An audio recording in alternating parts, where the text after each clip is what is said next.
when working in the health and wellness space, you sometimes forget that you know what you know, or what you know is maybe a little bit farther beyond what people not in that industry have known. So what we're going to talk about today is an ankle mobility drill to help with squats and maybe some pain in the foot and ankle. That is something that I do almost on a daily basis, just in my pre-workout warm-up. And some people don't know this exercise, right? So knowing that this tool is available helps me, right? And it may help you. So what I'm gonna do is I have my nice thick green band, right? Lots of resistance on this one, right at the level of where my foot meets my ankle. If you're wearing shoes, it's right where the tongue is, right? I'm gonna place that right across there. And what I'm gonna do is I'm gonna work to get a lot of tension here. So what I usually do is nice and standing up, I'm gonna take a nice big step, right? Now I have lots of pressure pulling me back this way. What this allows is as I take my knee over my toe, specifically I like to go for the pinky toe, because if I go on the inside towards my big toe, my arch collapses, and we don't necessarily want to train that movement into our repertoire, if you will. But so I'm shooting my knee over my pinky toe, and what that allows is for better roll and glide of the ankle joint itself. And so what I do is literally as easy as this, is just kind of load it in.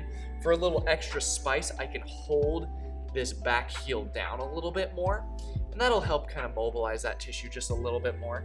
But I'll just kind of go back and forth. I'll usually do this in the standing position, take that body weight over. I can even do this in a pistol, right? So if I think of squatting down and really hammering through that ankle, all of this is great news, right? Or a great move to use. I can do the exact same thing now in the opposite direction, right? Where I'm still forcing that knee over that toe, but now we're getting some assistance from that band to help pull those tissues across, right?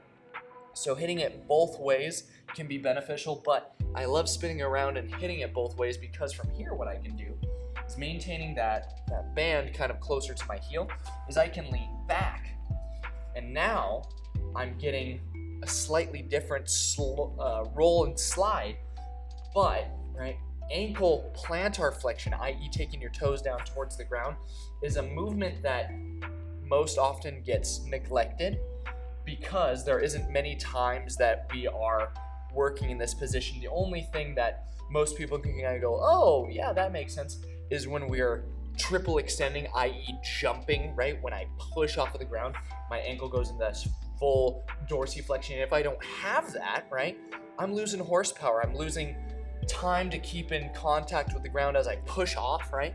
If I only have so much, my foot will naturally lift off the ground before getting that full pushing action through. So I like to hang out here, do a couple of pumps. I can wiggle my foot back and forth in this direction while there's this line of drive pulling it away. This really will start to mobilize that ankle and get you to a point where, after dismounting, you test, retest, as always, squatting down into that deep squat.